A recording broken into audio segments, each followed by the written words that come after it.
Muy buenos días a todas y a todos. Hoy nos vemos en un nuevo vídeo donde vamos a ver cómo diseñar y pensar en el futuro huerto de la temporada que viene. Hoy vamos a hablar de asociaciones de cultivos, de cómo planificar tus plantaciones y de cuáles serían las dimensiones ideales de tus bancales para aprovechar mejor el espacio y poder acceder con facilidad.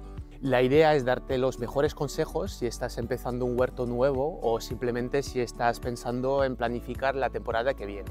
Así que ahora vamos a empezar con lo más fundamental a la hora de diseñar un huerto y vamos a hablar de dimensiones.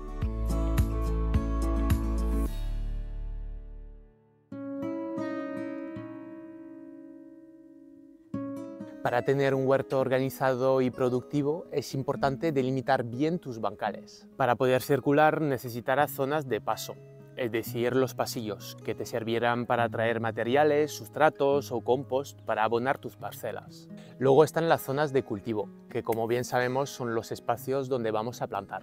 Si tienes un terreno grande con mucho espacio disponible, lo tienes bastante más fácil.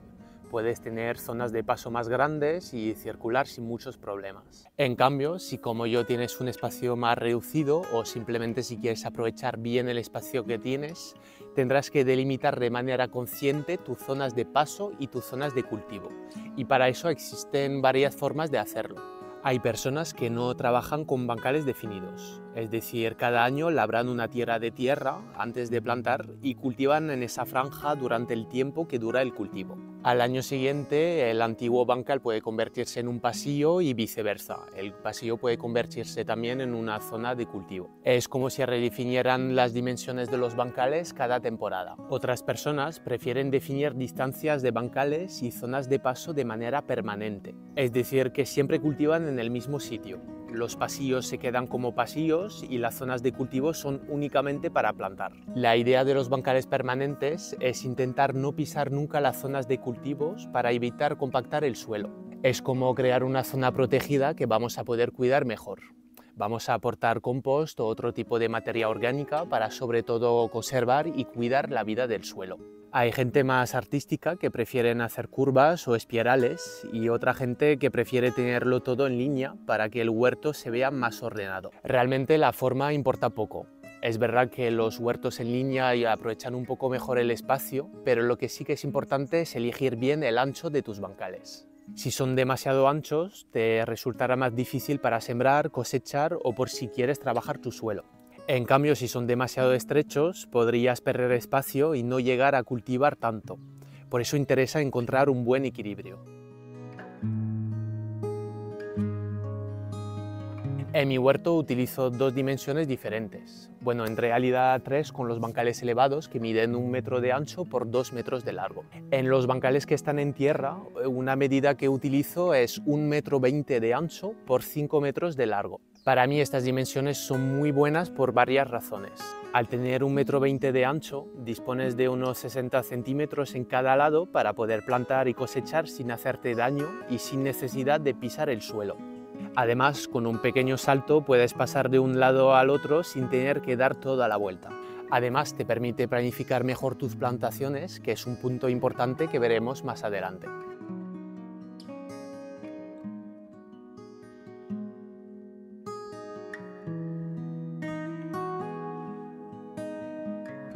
Otro tipo de dimensiones que quise probar cuando creé mis dos últimas parcelas, y la verdad es que me arrepiento no haberlas hecho así en todo el huerto, son bancales permanentes de 2,20 metros de ancho.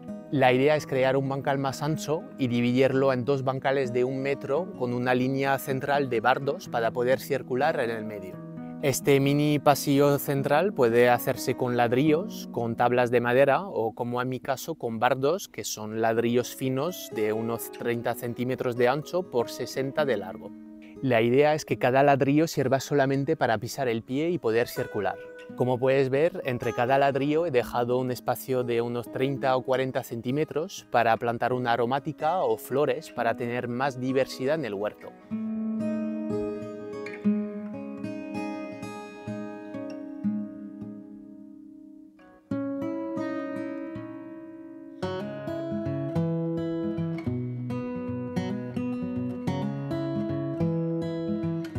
Ya hemos elegido las mejores dimensiones para nuestras parcelas y ahora toca rellenarlas. Y para eso vamos a necesitar bastante organización.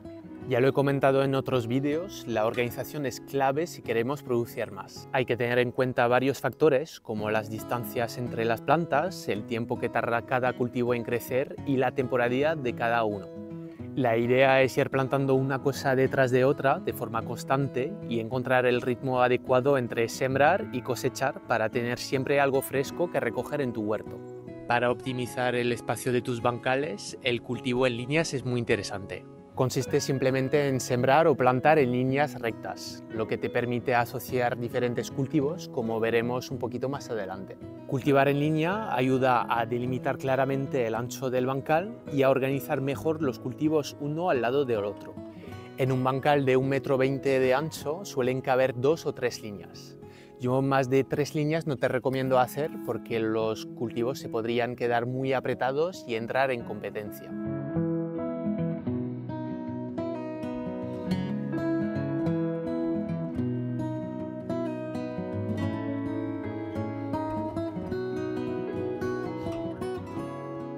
Cuando plantas en líneas es muy importante tener en cuenta el volumen total que va a ocupar cada cultivo. Esto te permitirá anticipar cuánta luz va a necesitar los cultivos de al lado. En invierno sobre todo la luz es muy limitada, por eso hay que pensar bien en la altura final de cada planta para evitar que un cultivo le quite la luz a otro. En mi parcela tengo un bosque en la parte sur del huerto que me quita bastantes horas de luz, sobre todo en invierno. Por eso en los bancales que están orientados del este al oeste procuro no plantar cultivos muy altos para no tapar la luz de los cultivos que se encuentran en la parte norte.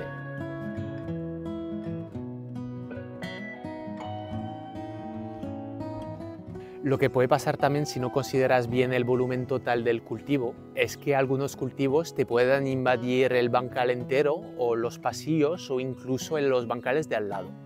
Los cultivos como las calabazas, los melones o el boniato son cultivos con un follaje que se expande mucho, a veces demasiado.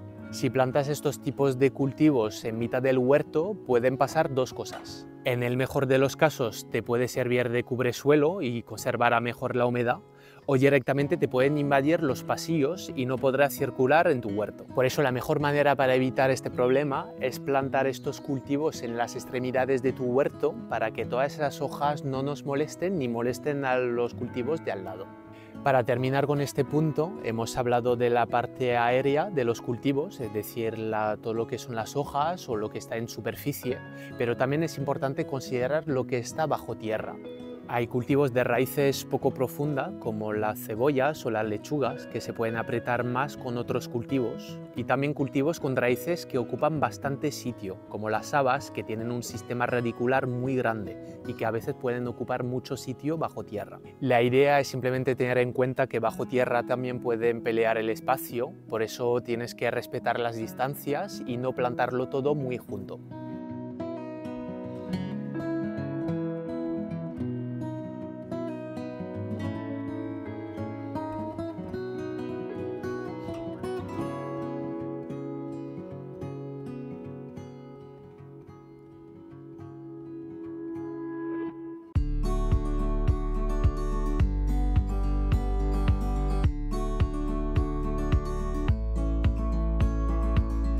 Sé que las asociaciones de cultivos pueden parecer complicadas. Por internet es fácil encontrar de todo, nos prometen soluciones mágicas, algunos nos dicen que hay cultivos que se llevan bien o mal con otros. Hoy vamos a aclarar un poco qué significa realmente llevarse bien o mal y qué es lo que hay que tener en cuenta para hacer buenas asociaciones en tu huerto. Lo primero que tenemos que saber cuando hablamos de asociaciones de cultivos es que no existe una ciencia exacta. De hecho, hay muy pocos estudios fiables en cuanto a la teoría.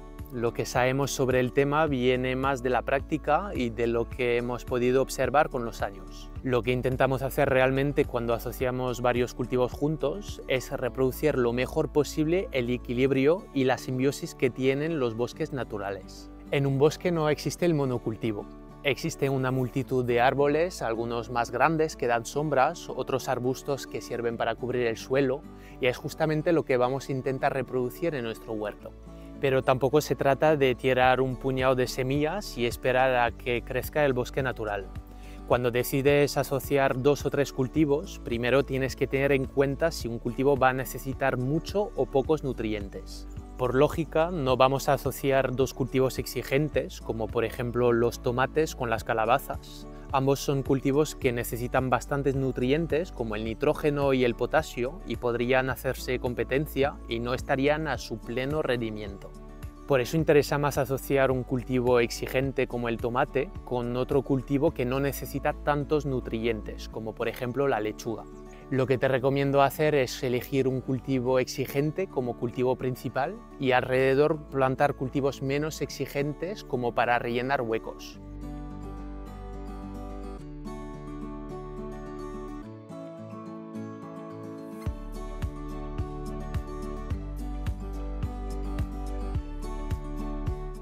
El segundo factor importante, y ya lo hemos visto antes, es considerar bien las características físicas de cada cultivo.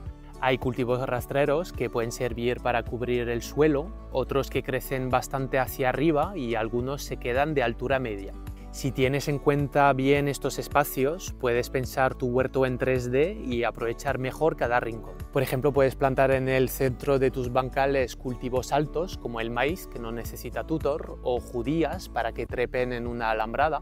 En los laterales puedes plantar cultivos rastreros como el boniato o las calabazas, que te pueden servir de cubresuelo y aguantarán mejor la humedad.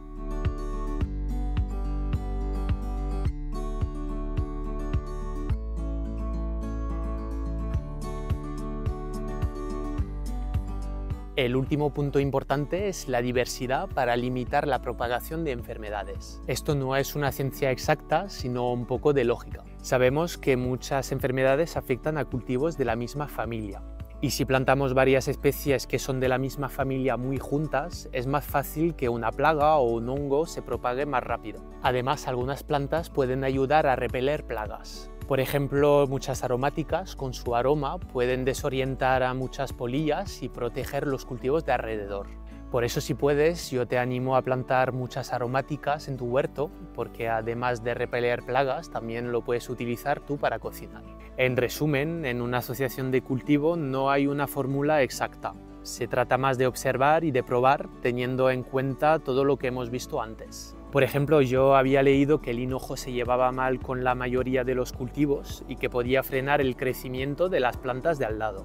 Aquí, como puedes ver, tengo una línea de hinojo junto con otra línea de puerros y otra de lechuga, y todo el mundo está creciendo muy bien de momento. Por eso yo te invito a probar cosas y observar. No tengas miedo en equivocarte y en experimentar cosas nuevas. Al final, cada huerto es único y yo pienso que el mejor huerto al final es el que crearás tú, con tus propias ideas y tus maneras de equivocarte. No busques el huerto perfecto, busca el huerto que funcione para ti y donde te sientas bien. Además, lo bueno que tiene el huerto es que va cambiando constantemente. El huerto de verano no tiene nada que ver con el huerto de invierno y te da más margen para poder probar cosas y equivocarte.